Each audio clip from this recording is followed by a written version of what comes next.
पुराने चीन में एक बौद्ध भिक्षु और उनका एक शिष्य रहता था। वह जगह जगह जाकर उपदेश देते थे और अपना जीवन व्यतीत करते थे। वह दोनों ध्यान साधना भी करते थे। बौद्ध भिक्षु जब ध्यान करते थे तो वह ध्यान में इतना लीन हो जाते कि उन्हें समय का भी पता नहीं चलता। वह कभी कभी ध्यान करते करते कई दिन बिता देते और ध्यान की वजह से बौद्ध भिक्षु की दिव्य दृष्टि प्रज्वलित हो गई थी। उन्हें भविष्य की बातों का भी आभास होने लगा था।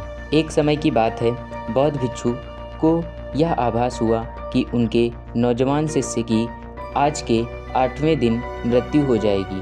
वह उस बात से थोड़ा चिंतित हुए और अपने शिष्य को बुलाकर उससे कहा कि तुम अपने घर जाकर अपने परिजनों से मिलकर आओ, परंतु याद रखना आज के 8वें दिन संध्या तक तुमको वापस मेरे पास आ जाना है। बौद्ध भिक्षु के वचन सुनकर शिष्य खुश हुआ और बोला, महाराज, मेरा भी मन अपने परिवार वालों से मिलने को कर रहा था, परंतु आपकी सेवा के लिए यहाँ कोई नहीं है, इसलिए मैं यहाँ से कैसे जा सकता हूँ। गुरुजी ने कहा कि सिर्फ 7 दिन की तो बात है, 7 दिन मैं अपना ध्यान रख सकता हूँ। गुरुजी के बहुत कहने पर वह घर जाने के लिए राजी हो गया।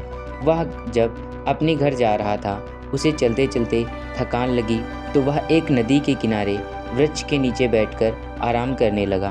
तभी उसकी नज़र एक चींटी के समूह पर पड़ी जो अपने घर की तरफ खाने का एक बड़ा सा टुकड़ा लेकर जा रहे थे। कुछ चींटियां बिल से निकलती और कुछ आपस में टकराकर अपना रास्ता बदल लेती।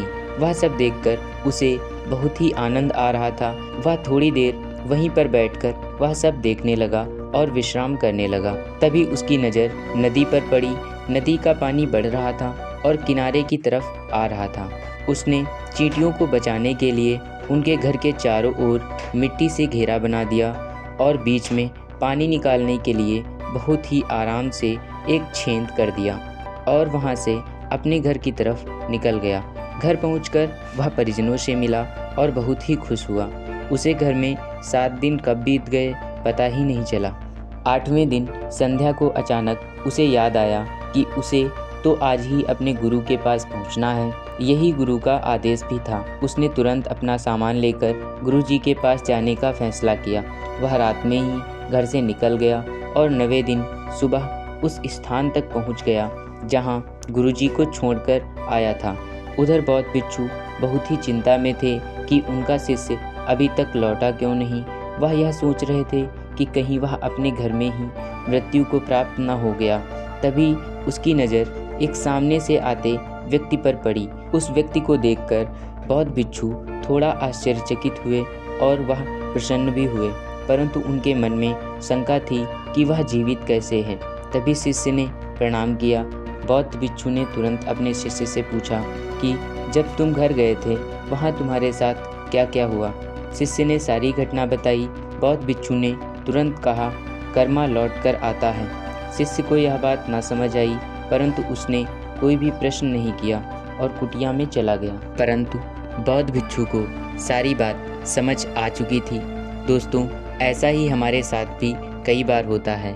जब हम किसी की मदद करते हैं या किसी के साथ कुछ अच्छा करते हैं तो हमें परिणाम स्वरूप कुछ अच्छा देखने को मिलता है, और अगर हम कभी किसी के साथ कुछ बुरा करते हैं या कुछ गलत करते हैं तो हमारे साथ भी भविष्य में गलत होने की संभावनाएं बढ़ जाती हैं।